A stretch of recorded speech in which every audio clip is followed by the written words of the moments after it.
Bismillahirrahmanirrahim. Ya Allah memperlakukan para walinya itu memang unik. Ya kadang dibully. Sehingga dalam cerita-cerita kenabian, kata Qadiyat itu, gak ada orang yang sering dibully Allah kayak nabinya. Karena nabi itu orang yang dicintai Allah. Jika salah sedikit saja itu, cara pangeran itu, cara kampus itu digarap, pokoknya dipelonco, pokoknya salah sedikit. Misalnya begini, Nabi Yakub itu kan nabi. Dia mungkin nyon sewu gak tersadar nyembelih anak sapi itu di depan indukannya. Ya beliau mungkin spontan saja, Pak.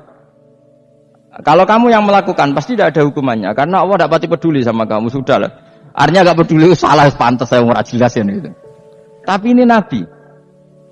Ketika itu terus indukannya sapi tadi, ya Allah, Yakub itu kekasihmu. Saya tidak berani sama dia karena dia kekasihmu. Tapi saya tetap menuntut keadilan. Dia harus merasakan susahnya dipisah dengan anak. Meskipun dia tidak nuntut rasanya roh anak sebelah itu tidak ada se ekstrim itu. Sapinya itu hanya nuntut, ya Allah, dia harus merasakan sakitnya terpisah dengan anak. Akhirnya Allah menciptakan Yakub mengalami terpisah dengan Nabi siapa? Yusuf. Itu kalau kata Qadiyat, itu kalau yang melakukan tidak Nabi pasti gak dibully Allah, dibiarin. Karena tapi ini yang melakukan Nabi. Terus ini Nabi Yusuf lagi. Mana rasa daftar wali berat? Nabi Yusuf itu di penjara itu karena terdolimi apa karena memang dia salah? Terdolimi. Dan Yusuf itu Nabi. Nabi Yusuf itu Nabi. Nabi betul memang benar-benar Nabi. Meskipun ganteng dia Nabi. Disyaratnya Nabi ganteng kira-kira mlebu. Nabi itu harus ganteng, enggak boleh. Nabi elek ora oleh. Karena Allah izin di kekasih kok kriting elek. Allah itu jadi selera tadi ya. Kabeh Nabi mesti yang paling ganteng di kaumnya, yang paling nasab. Enggak boleh Nabi kok pesek, kriting, enggak boleh. Tapi kalau sudah jadi orang soleh oleh, tapi kalau Nabi enggak boleh, enggak boleh. Nabi Yusuf ganteng, masyhur kan cerita Nabi Yusuf dengan siapa? Zulaikha. Dan belum ada orang dalam keadaan darurat masih cerdas kayak perempuan. Jadi singkat cerita, ketika Yusuf diajak Zulaikha selingkuh enggak mau kan keluar dari kamar. Dalalah kebetulan wa alfaya sayyidah radal bab. Itu si Zulaikha tadi spontan langsung bilang, "Wahai suamiku, apa hukuman orang yang ingin menodai keluargamu?" Itu wong wedok. Padahal dia agak terencana, dia pun enggak bayangkan kepergok suaminya. Itu dalam keadaan kepergok itu masih cerdas. Suamiku, apa hukuman orang yang mau menyelingkuhi keluarga Anda? Singkat cerita suaminya murka terus Yusuf dipenjara, terdolimi ya. Ketika di penjara, kemudian Yusuf punya keahlian mentakwil apa? Mimpi. Kan tadi suaminya Zulaikha itu tidak sampai raja ya, kira-kira PM atau menteri lah. Raja itu punya mimpi yang bisa nakwil itu hanya Yusuf.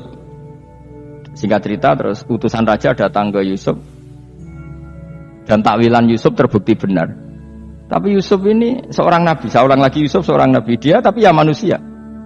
Bilang gini ke utusannya, coba bilangkan ke raja kamu, di penjara ini ada orang yang di penjara secara terzalimi, yaitu saya. Tolong laporkan ke majikan. Itu Allah tersinggungnya itu bukan main. Nabi kok lapor makhluk. Itu tersinggung. Nah, kowe kan gak piye-piye. Kowe ngajono proposal ya ora piye-piye. Wis pokoke Allah mek kowe ora piye-piye wis. Wong sampean swargane ya ora langsung wae ngono pokoke kira-kira kan sudah gak perlu ditegur. Makanya fa'ansahu syaitanu dzikra rabbi falabitha fis sijni bid'asin. Maka Allah mentakdirkan utusan raja tadi itu lupa melaporkan peristiwa Yusuf ke raja tadi, sehingga raja gak pernah dengar kalau ada orang di penjara karena karena Allah tersinggung. Wong kowe ku nabi kok lapore ambek penguasa. Ngono tok iku wis Allah tersinggung. Karena dia nabi, gak boleh nabi lapor makhluk. Jadi Allah itu dengan nabi itu sangat-sangat sensitif. Sangat-sangat sensitif. Itu begitu. Terus cerita yang terkenal, meskipun ini gak ada di Quran, Nabi Musa. Nabi Musa itu pernah sakit gigi. Karena dia mentang-mentang kalimullah, orang yang sering komunikasi dengan Allah, minta ya Allah, tolong tunjukkan obat gigi saya itu apa. Singkat ini sama Allah dikasih tahu, kamu ngunyah suket ini gitu, rumput ini kamu kunyah nanti pasti sembuh. Karena resepnya dari Allah ya pasti mujarab, kan enggak kok dokter. Singkat cerita dikunyah terus sembuh. Suatu saat dia sakit gigi lagi, enggak konsultasi lagi karena masih punya resep tadi kopian apa? Resep. Dia datang nyari suket yang sama dikunyah tambah sakit. Terus tanya sama Allah, ya Allah ini kan resepnya yang sama, kenapa tambah sakit? Kata Allah, kamu itu kekasihku. Ora nak sing ngobati ku aku ra suket sembrono. Semenjak itu Nabi Musa ora pernah resep lagi sudah. Andekan tuh kamu, pasti Allah juga enggak tersinggung. Makanya kata qadiyat, kenapa para nabi sering ditegur itu bukan karena Allah murka, nabi itu beda. Jadi kesalahan kecil atau apa-apa yang menurut kita ada salah itu untuk nabi salah. Makanya di ahli sunnah ada kaidah apa? Mimba bihasanatil abror sayyiatul muqarrabin. Pernah dengar kaidah apa? Mimba bihasanatil abror sayyiatul muqarrabin. Sesuatu kalau dilakukan umumnya orang itu hasanah atau kebaikan, tapi kalau dilakukan para nabi itu salah. Karena apa ya? Saking dekatnya dengan Allah. Saya ulang lagi apa? Mimba bihasanatil abror sayyiatul muqarrabin. Jadi nabi itu beda. Nah, para nabi itu orang-orang yang ngalami fikir yang doa resmi kayak siapa tadi? Definisi fikih ya sering. Kayak definisi orang tasawuf yang sering. Sehingga ketika Nabi berdoa ya memang secara disiplin ilmu yang namanya berdoa ya minta Allah dengan mengadakan tangan. Ketika enggak berdoa karena Nabi sadar Allah tidak perlu diingatkan lagi, pasti masih ingat gitu. Jadi dua-duanya benar terus. Makanya Nabi itu lam yazal fit taraqi, Nabi itu selalu naik derajatnya. Karena pas minta ya benar, pas tidak minta ya. Kalau kamu turun terus. Pas minta itu karena tomak kamu, hadzun nafsi kamu, serakah kamu, tapi enggak tahu diri pantas tawara dengan permintaan. Kayak gue misalnya jongo jadi wali, iso Allah tersinggung. Bocah atau tirakat atau jaluk jadi wali. Tapi gak dongo ya Allah tersinggung. Kere ra tau dongo. Jadi orang kalau ndak wali itu sudah keliru terus. Ya muga-muga di sepuro, tapi tak kira iku akeh salah. Ya jajal ke dongo wali kok Sabtu Qadir Jilani. Kira-kira Allah tersinggung ngopo nyembadani? Kira-kira tersinggung. Tapi misalnya kira tahu dongo kepengen kau Imam Syafi'i, apa yang tersinggung? Bocah ora di idola. Terus piye piye kadung salah biasa wae wis bakat salah no. Bakat salah. Ini sedungane sing gampang gak sing mesti bener. Rabbana dzalamna anfusana wa lam taghfir lana wa tarhamna lanakunanna minal khasirin. Saya pernah punya kitab dan kitab itu menurut saya luar biasa. Bahkan ketika dibully itu, adu cara mahasiswa itu kayak pelonconan itu. Nabi sama Nabi pangeran didu dan itu sekali yang satu salah melakukan disiplin ilmu pangeran itu degradasi. Dan Allah memang mengancam gitu. Kalau kamu melanggar ini la'ah biton namin diwani nubuah. Nanti la'am khuan namin diwani nubuah. Kamu saya hapus dari buku kenabian. Tes-tesannya ya lucu. Misalnya begini. Kata Nabi Musa kan ditanya. Ketika dia khutbah ditanya orang. Siapa orang paling alim ya Nabi Allah? Sekarang orang paling alim itu siapa? Nabi Musa jawab, saya kan. Itu Allah tersinggung karena wong kok mletene ngono. Tapi andai kan Nabi Musa kok jawab Fauzi, itu salah. Oh, tambah salah meneh. Atau jawab Furuhin, malah salah meneh. Tapi jawab Musa ya salah. Saya Gusti, saya kan. Orang paling alim siapa? Saya. Allah memperingatkan Musa, ada seseorang yang lebih alim ketimbang kamu. Coba kamu harus ketemu dia. Ketemu singkat cerita ketemu Nabi siapa? Khidir. Terus dalam 3 sesi ini, 3 babak ini buli-bulian. Nabi Khidir itu dalam 3 babak ini selalu kelihatan salah. Di antaranya adalah cara sekarang ya mungkin digoncengkan sepeda motor atau perahu kalau dulu yang menggratisi dia numpangi sepeda motor malah spionnya dicopot ya. Spionnya dicopot, dirusak. Nabi Musa kan sudah digratisin malah rusak yang motornya yang apa? Menggratisin. Nabi Khidir masih tenang. Kamu tidak paham gitu. Nabi Khidir mesti stok kamu tidak paham. Itu kata syurrahul hadis termasuk Ibnu Hajar Al-Asqalani bilang gini. Setelah itu kedua membunuh anak kecil. Musa tambah marah. Anak yang belum punya dosa kok kamu bunuh sampai 3 kali ada 3 peristiwa. Itu kata syurrahul hadis. Andai kan Musa kok diam tidak protes, maka dia akan disalahkan Allah. Karena dia berarti membiarkan kemungkaran di depan matanya tanpa reaksi. Jadi sebetulnya ketika Musa berontak itu Nabi Khidir, Nabi tenan gitu maksudnya. Jadi itu kan unik. Tapi berontak yo disalahno. Dadi angel sandi tes-tesan dadi nabi ku ya angel. Misalnya kok Nabi Musa itu koyok model santri Jawa Timur. Nabi Khidir salah nggih nderek mawon. Ya ora nabi jero barang mungkar menengae. Berarti yo nabi goblok ngono kira-kira gitu. Maka ya memang Musa harus konsisten seperti itu, harus demo terus gitu. Kayak saya misalnya sebagai kiai fikih, kiai ya harus seperti ini cara mulang saya. Enggak boleh saya misalnya terus anut mulang terus tawadhu semeneng itu ora karu-karuan. Jadi andekan Musa kok tidak protes itu malah salah. Ya memang harus.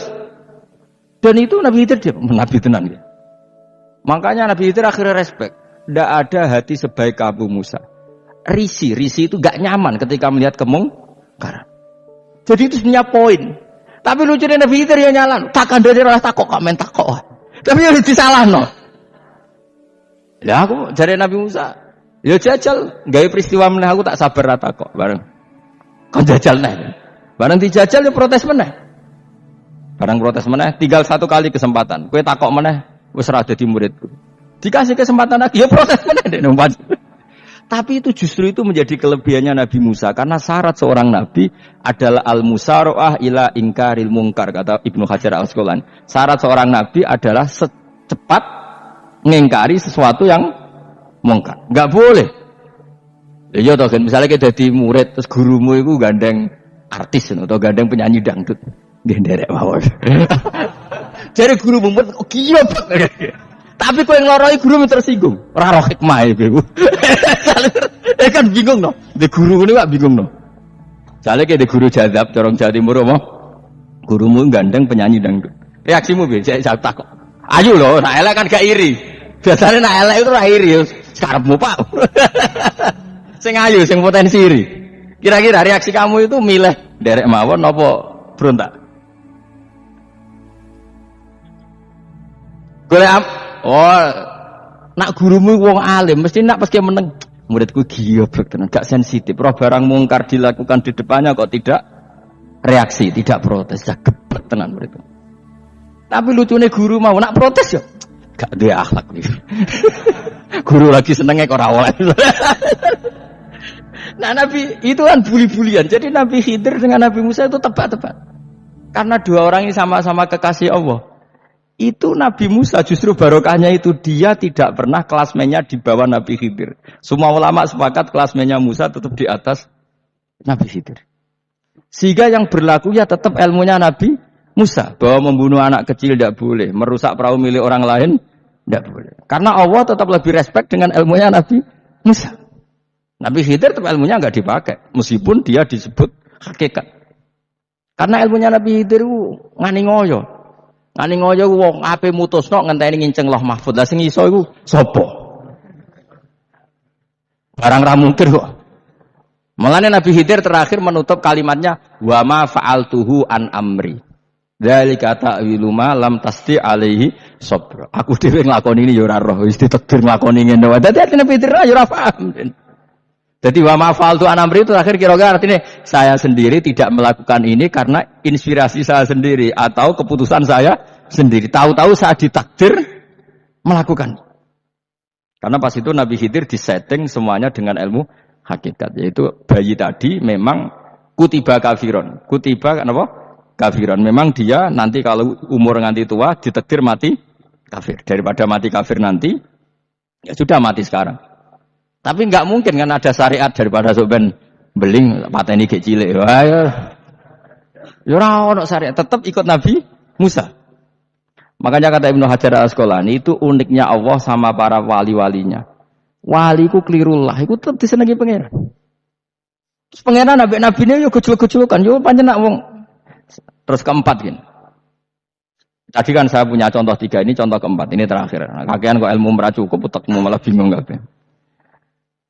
Nabi itu minggat itu boleh ndak? Tanpa pamit. Minggat itu pergi enggak pamit, itu boleh ndak? Enggak boleh. Rasulullah meskipun kayak apa disakiti di Mekah itu tidak pernah minggat, tidak pernah hijrah. Saya ulang lagi, karena butuh izin. Tapi Allah pernah punya kekasih yaitu Nabi Yunus. Nabi siapa? Yunus.